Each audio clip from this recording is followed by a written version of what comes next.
High court के इस फैसले से केजरीवाल सरकार पर नहीं है कोई संकट। जी हां, कैबिनेट बैठक पर सख्त हुआ दिल्ली हाई कोर्ट पर जानिए क्यों केजरीवाल सरकार पर नहीं है कोई संकट।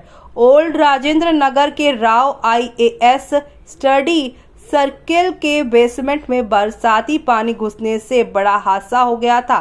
इसमें 3 छात्रों की जान चली गई। मामला दिल्ली हाई कोर्ट तक पहुंच गया है और इसी पर सुनवाई हुई है। चलिए क्या फैसला हुआ है जानेंगे उसे विस्तार से। तब तक आप हमारे चैनल टीसी न्यूज चैनल को लाइक एंड सब्सक्राइब करना ना भूलें।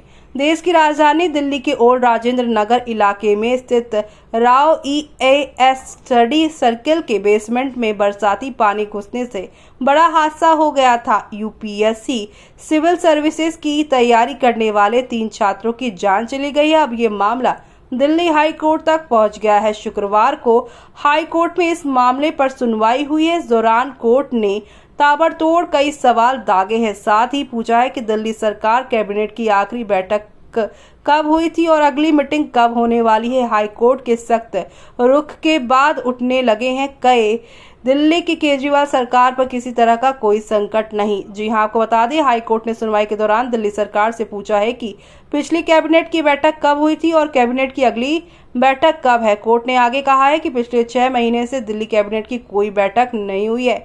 इस वजह से कोई प्रोजेक्ट मंजूर नहीं हो रहा है।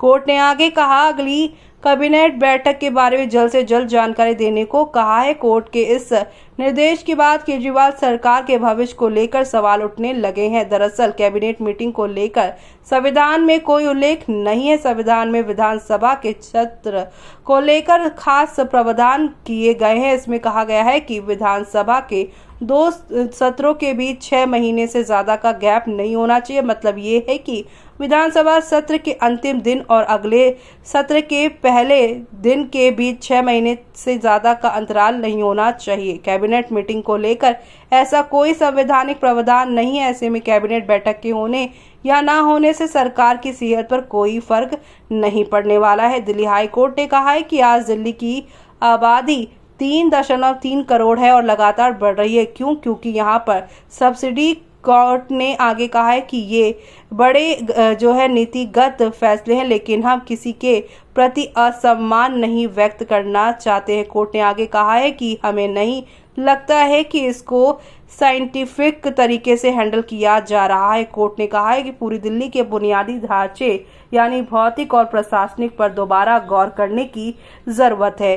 तो वहीं हाईकोर्ट ने राव आईएएस स्टडी सर्किल हादसा मामले में दिल्ली पुलिस से यहां पर पूछताछ की है और अपने आप तक एमसीडी से पूछताछ के लिए उसको बुलाया है। आपने किसी छोटे से अधिकारी को भी पूछताछ के लिए बुलाया या नहीं, इस पर दिल्ली पुलिस ने कोर्ट से कहा है कि हमें समय दीजिए, हम जवाब देंगे। इसके बाद कोर्ट ने कहा है कि आपने अभी तक फाइल भी जब्त नहीं की है, आपको तो पहले ही दिन जाकर सारी फाइल जब्त कर लेनी चाहिए थी।